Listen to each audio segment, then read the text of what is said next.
بەڕێزان دایکان و باوکان قوتابیانی خۆشەویست بە تایبەت ئەوانەتان کە دەوامتان تەواو بووە و ئەوانەشی کە ئینشاءالله لە ماوەیەکی ترا تاقیکردنەوەکان تەواوەکەن و دەوامیان تەواوە بێ فرسەتە کاتی پشوو کاتی عوتڵا ئەو دوو سێ مانگە کە هەیە لە دەستی خۆتانی مەدەن زۆر گرنگە باوکان و دایکان ئەو چەند مانگە کە ها بەدەستیانەوە کە مناڵەکان دەستیان بەتاڵە بەفیڕۆی نەدەن نێلن مناڵەکان کاتەکانیان هەروە بڕوە هەوڵ بدەن مناڵەکانتان بەهێزکەن لەلایەنی ڕۆحیەوە لەلایەنی زانستیەوە و هەروەها لەلایەنی ڕۆشنبیریشەوە زۆر گرنگە مناڵەکانمان بخەینە دەوراتی قورئان زۆر گرنگە بیان خەینە ئەو ڕێکخراوانەی کە پسپۆڕن لەو بوارانە ئەگەر ئیمکانیاتمان هەبێ و توانیمان دەستمان بگەینن پیان ئەگەریش ئەوانە نەبوو لە خولی مزگەوتەکانە لە خولی لەو خولانی کە لە مزگەوتەکانە ئەکرێتەوە خولی هاوینە با بەشدار بن زۆر گرنگە هەروەها زۆر گرنگە کەوا لەلایەنی ڕۆشنبیریشەوە فێریان بکەین کەوا شت بخوێننەوە کەوا لە ماڵەوە خۆمان هاوکاریان بین بە پێی تەمەنەکان فێری خوێندنەوەیان بکەین فێری شتی تازەیان بکەین خۆشمان لە ماڵەوە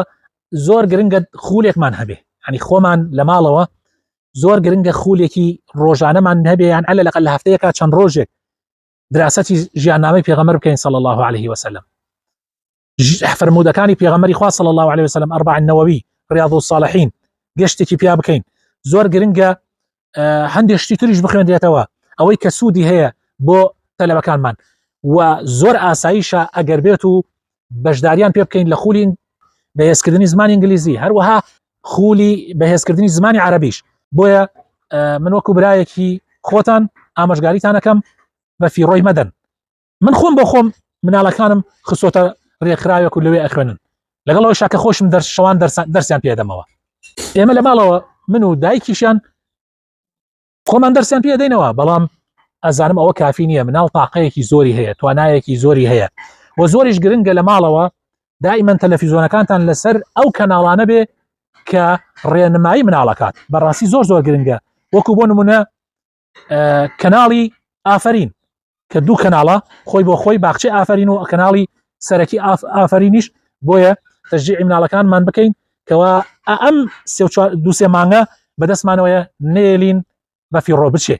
بتوانین مناڵەکانمان لە بواری ڕۆحیە و لە بواری زانستیە و لە بواری ڕۆشنبیریشە زیاتر پێ بگەن